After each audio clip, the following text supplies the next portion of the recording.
출애굽기 21장 말씀입니다. 이제 출애굽기 20장은 십계명 말씀이었죠. 십계명은 어떻게 보면 가장 상위법이라고 볼 수 있고, 헌법 같은 이제 그런 것이라면, 오늘 21장부터 23장까지는 좀 그 밑에 세부 법규들을 이제 말씀하고 있습니다. 또는 다른 말로 이제 율례라고 말할 수가 있는데, 우리가 이 세상 법정에서도 판례라는 게 있습니다. 이런 경우는 이렇게 처리한다. 이런 그러니까 아주 구체적인 거죠. 어떤 상황, 케이스, 우리가 어떤 경우, 케이스에 따라서, 그래서 이게 법률 용어로 이제 결의법, 케이서스 이렇게 얘기합니다. 그래서 그런 구체적인 율례들을 이제 하나하나 열거하는데, 오늘 21장에서는 이제 종에 대한 법과, 그리고 이제 다른 사람을 이제 사형죄에 해당하는 것, 이제 그런 것이 어떤 것인지와, 이제 손해배상, 서로 이렇게 손해를 입혔을 때 어떻게 처리할지, 이제 그런 것 크게 세 가지로 나눠볼 수가 있습니다. 주목할 것은 이런 세부 법규 중에 가장 먼저 나온 것이 무엇인가, 굉장히 중요한 것이겠죠. 가장 먼저 나온 것. 가장 먼저 나온 것은 종에 관한 것이다. 종에. 왜 이건 또 중요한 것은 하나님이 만들어 주신 법이죠. 십계명도 하나님이 주신 것이고, 직접 써서 주신 것이고, 이것은 모세에게 이렇게 하라라고 지시하신 것이죠. 모세가 만든 것이 아닙니다. 이스라엘 백성들이 모여서 만든 것도 아닙니다. 세상 함무라비 법전 이런 것들은 다 사람들이 만든 법이라고 한다면, 이것은 하나님이 만드신 법이죠. 그래서 하나님께서 주신 이 법인데, 그 법규 중에 가장 먼저 나오는 것이 종에 대한 것이라면, 하나님의 관심은 종에 있다. 종은 어찌 보면 가장 약한 자라고 우리가 볼 수 있지 않겠습니까? 지금은 이제 그런 노예제도 이런 게 없지만은, 옛날에는 이게 그냥 있었어요. 이 때가 이제 모세 때라고 한다면, 지금부터 한 3,500년 정도 전의 일이니까 아주 오래전의 일이죠. 그래서 그 시절에는 노예제도가 있었습니다. 근데 노예가 가장 하층민이겠죠. 가장 억울함을 당할 것이고 힘없는 노예.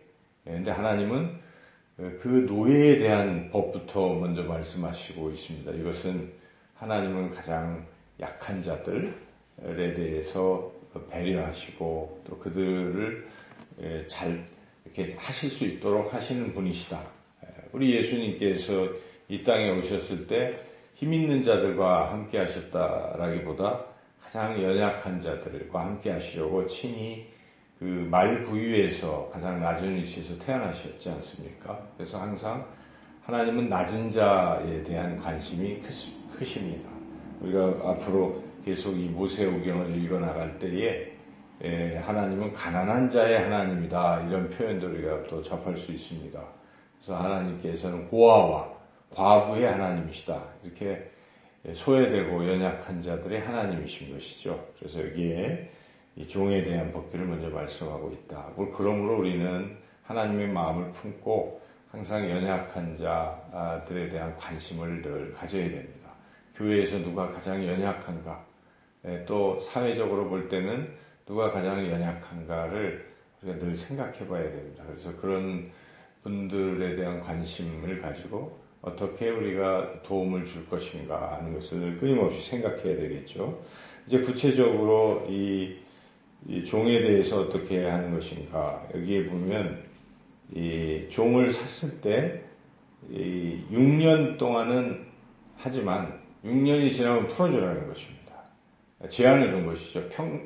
당시에 이 세상법은 어떻습니까? 자기가 돈 주고 노예를 샀으면 어떻게 합니까? 이거는 평생 내 노예, 이렇게 생각하지만 하나님께서는 이렇게 막으시는 것이죠. 2절을 같이 한번 읽겠습니다. 너희가 히브리 종을 사면 그는 6해 동안 섬길 것이요 일곱째 해에는 몸값을 물지 않고 나가 자유인이 될 것이며, 이렇게 하나님은 이 종들을 보호하는 보호법을 먼저 말씀하고 계십니다. 근데 이제 이 종이 이제 결혼을 했으면 어떡하느냐, 이제 이 문제도 구체적으로 말씀하고 있는 것이죠. 그래서 자기가 사람을 데리고 왔다. 예를 들어서 결혼한 상태에서 왔는데 몸값을 지불하는 것은 자기 뿐이었다 하면은, 그렇지만 누군가를 데리고 왔다 했을 때는 그 데리고 온 사람을 같이 데리고 나갈 수가 있다는 것이고, 또 장가를 들었다. 6년 사이에 밖에 나가서 누구 이렇게 해갖고 가정을 이루었다 그러면 그 사람도 이 주인하고 상관이 없는 것이죠, 사실. 근데 이제 문제는 주인이 자기가 데리고 있는 여종을 줬어요. 결혼시켜줬어요. 그러면 나갈 때 어떻게 하겠습니까? 인간적으로는 같이 나가는 게 좋을 것 같은데 그건 아니라는 것이죠. 여기서 보면 하나님께서는 또 공평하신 부분이 있습니다. 왜냐하면 당시 사회적 상황으로 보면 이 노예는 그 주인의 소유라는 것, 소유물로 생각하는 것이기 때문에 여종은 자기 소유이기 때문에 자기 소유를 그냥 데려나가면 안 되니까 혼자 나가라는 것이죠. 문제는 그 둘 사이에 난 자식은 누구 것이냐. 이것은 이 법을 하나님 말씀에 따르면 그 주인 것이다, 주인 것. 그러니까 그냥 혼자 나가라는 것입니다. 그런데 종이 아니다. 나는 내 처자와 함께 살고 싶다. 이렇게 얘기하면 평생 종이 자기가 자원했기 때문에 귀 송곳을 뚫어가지고 평생 상렬을 섬기도록 이런 법을 이제 말씀을 하시는 거죠. 어쨌든 우리가 이 장면에서 약자를 하나님 보호하시는 거죠. 원칙적으로 6년이라는 제한, 그건 충분하다는 것이죠. 몸값을 아무리 세게 줘도 6년인 동안 열심히 일했으면 그걸로 끝내고 자유를 또 주시는 것이, 이런 7년의 안식이라는 것도 이거 다 연결이 되어 있지 않습니까? 땅도 7년째 됐다는데 무조건 경작하면 안 돼요. 땅도 쉬어야 되는 것이죠. 사람도 7째 날은 쉬고, 이제 하나님의 원리인데, 나중에 신년제도도 있고, 그렇죠. 이런 것들이 쭉 있고, 이제 7절부터는 여종일 경우. 근데 여종은 남종처럼 일하는 것이라기보다도 어찌 보면 주인의 이런 어떤 그런 걸로 생각하는 거예요. 주인이 이제 그 여인을 자기 아내로 삼아서 하는 이런 이 경우가 많다는 것이죠. 그래서 그럴 때 하나님께서는 그 여종을 보호하신다는 것입니다. 주인이 그냥 아이고 하고 마음대로 그냥 버리고 이래버리면 그 여인의 인생이 어떻게 되겠습니까? 그러므로 이제 그런 부분에 대해서 그렇게 하지 못하도록 자기가 일단 아내로 삼았으면 버리면 안 됩니다. 아내로 삼아놓고 또 다른 여자와 장가들었다고 해도 이 여자에 대한 생계 보장을 쭉 해줘야 된다 하는 것이고, 자기 아들에게 혹시 그 여자를 며느리로 이렇게 삼았을 때는 딸처럼 대우해줘라. 이렇게 여인의 인권에 대해서, 여종의 인권에 대해서 하나님께서 말씀하시는 것이죠. 그래서 여기 그런 내용이 11절까지 쭉 이어지고 있습니다. 이제 12절부터는 어떤 게 사형죄인가 하는 것을 말씀하고 있는데, 일단 사람을 때려서 죽였다. 그 사람은 사형이다 하는 것이죠. 그리고 그러나 이제 예외를 두었습니다. 사람이 이렇게 고의적으로 살인하는 게 있고, 일부러 의도적으로 계획, 범행, 그래서 죽이려고 작정하고 하는 것과 그냥 하다가 어떻게 우연히 이렇게 고의로가 아니라 실수로 사람을 죽일 수도 있잖아요. 뭐 그런 교통사고라든지 의도적인 게 아닌 경우들이 있을 겁니다. 이제 그런 것을 구별을 하셨습니다. 그래서 이제 나중에 보면 도피성이라는 것이 이스라엘에 6개가 이렇게 쭉 있어요. 그래서 어디든지 글로 들어가면 이렇게 살려두도록 그런 것들도 쭉 만들어 놓으신 것이죠. 그래서 여하튼 고의적 살인죄는 무조건 사형이다. 이것이 이제 하나님의 법이고, 그 다음에 부모님에 대한 것은 굉장히 엄격했다는 것을 우리가 알 수가 있는데 부모님을 때리면 그는 사형, 그리고 부모님께 욕을 했을 때도 사형. 이게 참 무서운 법이죠. 요즘 그런 거 가지고 사형인 건 아니잖아요. 오히려 어린애들이 입밤 치면은 야 여기도 쳐라 귀엽다고 그러다가 나중에 그러잖아요. 상투까지 잡히는 격이 되는데 뭐냐 하는데 그 하나님이 그런 거 용납하지 아니하시는 것이죠. 이 한 가정에서 부모와 자식 간의 이 관계가 어때야 할지를 분명하게 이렇게 말씀하고 있는 것이죠. 그래서 엄하게 다스렸습니다.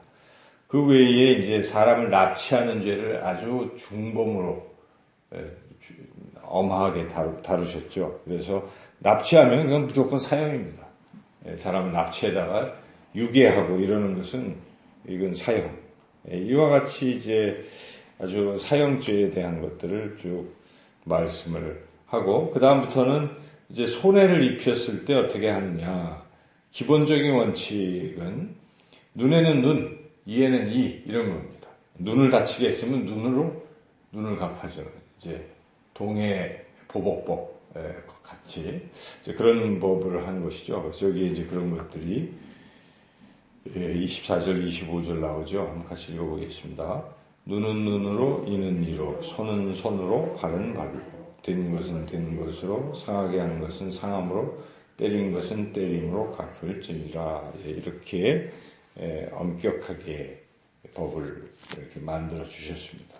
그래서 또 이제 뭐 동물 같은 경우를 어떻게 손해를 입혔을 경우 그 동물이 소가 사람을 다치게 했을 때 그 임자는 어떻게 할 것인지 이런 것도 세세하게 나와 있습니다. 어젠가 얼마 전에 뭐 어떤 사냥개가 사람을 막 다치게 했을 때 지금 그걸 처리하고 있지 않습니까? 그래서 마땅히 자기 개를 이렇게 잘 이렇게 해야 되는데 물고 있는데도 도망치고 뭐 이랬다 해가지고 지금 아주 중벌에 처한다 이런 걸 우리가 보고 있는데 여기도 그런 비슷한 것이죠. 일부러 그냥 이렇게 잘 관리를 하지 않고 있다가 사람을 다치게 하면 엄벌에 처하는 이제 이런 것들이 이렇게 쭉 나오죠.